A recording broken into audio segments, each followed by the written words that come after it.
તો દીકરો જોઈએ છે. મમ્મી આ દીકરી જો દીકરા જેવી જ બનશે મોટી થઈને, તમને દીકરાની કમી નહીં લેવા દે. નહીં, મારે તો દીકરો જોઈએ છે. મમ્મી તો હું આ દીકરીને લઈને ક્યાં જાઉં? મારે દીકરો જ જોઈએ છે. તો મમ્મી હું મારી દીકરીને પાડી પોડીશ, મોટી કરીશ. મારી દીકરીને હું ક્યાં જાઉં લઈને? દીકરી તું રોમાં, તું શાંત થઈ જા, બરોબર? અત્યારે ભલે તારી સાસુ નથી સમજતા, પણ આપણે મોટી થઈને તારે આ તારો દીકરો બનીને જ રહી. પછી ત્યારે તારી સાસુને ખબર પડશે કે દીકરા દીકરી એક સમાન છે. અત્યારે તું રોમાં, તો મારી દીકરીને ભણાવી દીકરો બનાવીશ. બસ ઈ જ આપણે બેટા એમ ન કરાય. ઈ તો સાસુમાનો તો સ્વભાવ હોય. આપણા હસબન્ડને બેયને જ મરજી હોય એટલે સાસુમાં તો થોડાક ટાઈમ બોલશે, પછી તમારે બેયની સંમતિ હોય. હા મેં સમજાવી શું પ્રોબ્લેમ છે બેન? મને આ મારી બસ એને દીકરીને જ જોતી અને દીકરો જોઈશ, કે દીકરો જ મેં માંગ્યો તો બધાને મેં કીધું. એટલે તમારા સાસુ કહે કે તમારા હસબન્ડ કે સાસુ કે પછી મારા હસબન્ડ તો બોલી ન શકે. તમારે કાંઈ પ્રોબ્લેમ હોય ને તો નારી અદાલતનું સ્વરૂપ આપણે લઈએ, એમાં બે પક્ષને બેસાડશું. શું છે પ્રોબ્લેમ એ બે પક્ષ તરફથી સાંભળશે. સરકાર દ્વારા નારી અદાલત ખૂબ સરસ સંસ્થા ચાલુ કરી છે આપણે, તો તમે મારી સાથે ચાલો નારી અદાલતમાં, બરોબર છે? ના બેન આપણે પહેલા ના સાસુ મળીને સમજાવી લઈએ, પછી આપણે આગળ એકવાર વધીએ. આપણે એની હારે સમજૂતી પછી આગળ કરીએ, વધીએ, બરોબર? પછી આપણે હવે જઈને આ લોકો શું કહે, પછી આપણે સમજીએ, પછી આપણે એમનો પક્ષ આપણે લઈએ, બરોબર? ઘરના મામલામાં આપણે ચાલો તો પેલા ઘરનો મામલો હા જો એ સમજી જતા હોય તો પછી આગળ આપણે વધીએ. આગળ નથી વધવું. બરોબર? એ જય શ્રી કૃષ્ણ. જય શ્રી કૃષ્ણ. સારું છે ને? લક્ષ્મી આવી ના? બધાય લક્ષ્મી આવી. મારે તો દીકરો જોતો તો લક્ષ્મી આવી. એવા વિચારમાં છો તમે કે ત્યાં દીકરો તો જોઈએ. ભગવાન લાગત દીકરા આપશે તો દીકરી વિનાના પૈણાવા ક્યાં ચાહો? ત્યાં લક્ષ્મી જોડા. બરોબર છે? દીકરા જોઈએ તો દીકરી વિનાના પૈણાવા ક્યાં ચાહો? દીકરો દીકરી એક સમાન છે. તમારે પોતાની દીકરી હશે ને?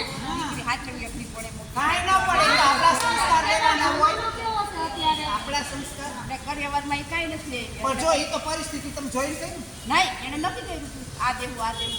દહેજ વિશે અત્યારે સરકાર દહેજ તમે જોઈને કહ્યું છે તો પછી હવે કોઈ ગરીબ દીકરીને આપણે ત્રાસ ન અપાય. આપણી દીકરીને આપણે દહેજ તો આપીએ, એક એની પરિસ્થિતિ સમજાય. દહેજ લેવું હા, એવું કામ છે. દહેજ ન હોવો જોઈએ. તમે હાચું માણસને અમારે સમજાવવા પડે. દહેજને જ્યારે તો કામ કરે એટલે તમે કરશું. દાંત કાઢો ને ઘણું હાલે કાંઈ. હા. તમારે કાંઈક રસ્તો તો ચાલો ને. અને ચાલો ના તો કેસ લખાવી દ્યો. કેસ લખાવી દ્યો, હાલો લખાવી દ્યો ચાલો કેસ. આવતા રહ્યો. લખાવી દ્યો અમારે. જય શ્રી કૃષ્ણ. બેન અમારા છે ને દિવ્યાબેન, એના લગ્ન થયા ત્યારે તો પ્રશ્ન હતો. પાછી એને દીકરીનો જન્મ થયો છે અને એના સાસુ એમ કે કરિયાવરમાં તમે ગાડીની વાત કરી હતી, તો એ બધા પ્રશ્નો છે, તો તમે એને સોલ્વ કરી દો ને. હાલો બેન, શું તમારા હસબન્ડને કઈ તકલીફ છે? સાસુને તકલીફ છે પણ મારા હસબન્ડ પછી બોલી ન શકે ને એના મા સામે. આપણે અહીંયા કેસ નોંધું છું, કેસ લખું છું, પછી એ લોકોને બોલાવીએ, બરોબર? હાલો હાલો હાલો બેન, આવજો ભાઈ. તમારા મમ્મીને પણ લેતા આવજો એ નારી અદાલતમાં. ચાલો આવો બેન, હાલો કમિટી બેનો આવી જાઓ. હાલો તમે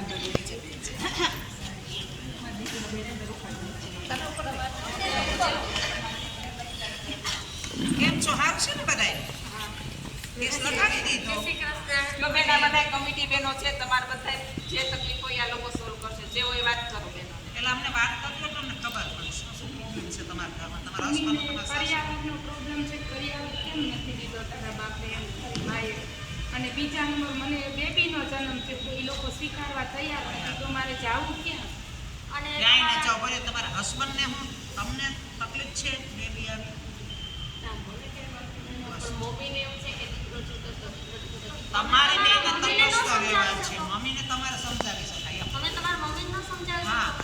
ભલે તમારે એક તરફ તમારી પત્ની અને માં બે એક સમાન એક દર્જે, પણ થોડું ઘણું તમે તમારા મમ્મીને સમજાવી તો શકો ને. એટલું તો કહેવાય કે માં દીકરી તો લક્ષ્મી છે. દીકરી નહીં હોય તો દુનિયા જાહે ક્યાં? દીકરી તો જોઈએ. અને માને દીકરી દીકરીની માં. હા, આપણે કોઈ માં છીએ, દીકરી છીએ, બધું છીએ આપણે. અને તું જો તો દહેજ લેવું ને દહેજ લેવું બે અત્યારે ગુનો છે. સરકાર છે. તમને કેસ કરે, તમારી માથે જેલમાં જાશો, તો પછી તમે કયો રસ્તો લેશો? એના કરતાં શાંતિથી રહ્યો, દીકરીને અપનાવી લ્યો. અત્યારે તમારો દીકરો કમાતો ન હોય તો તમે દહેજ માગી લો. તમારે એટલું બધું કમાય તો પછી તમારે માગી ના. ગરીબ માણસની પરિસ્થિતિ જોવાય. લક્ષ્મી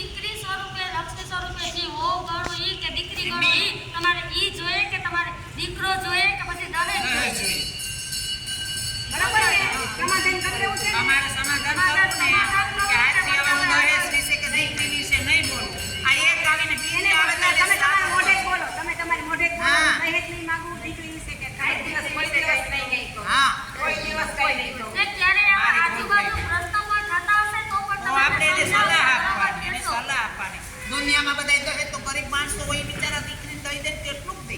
આપણે તો સમજાય ને આપણે જ એને સમજાવાય કે ભાઈ જે પરિસ્થિતિ હોય એ અનુકૂળ તમે જોઈ જ કર્યું હોય, જોયા વિના તો ન કર્યું હોય.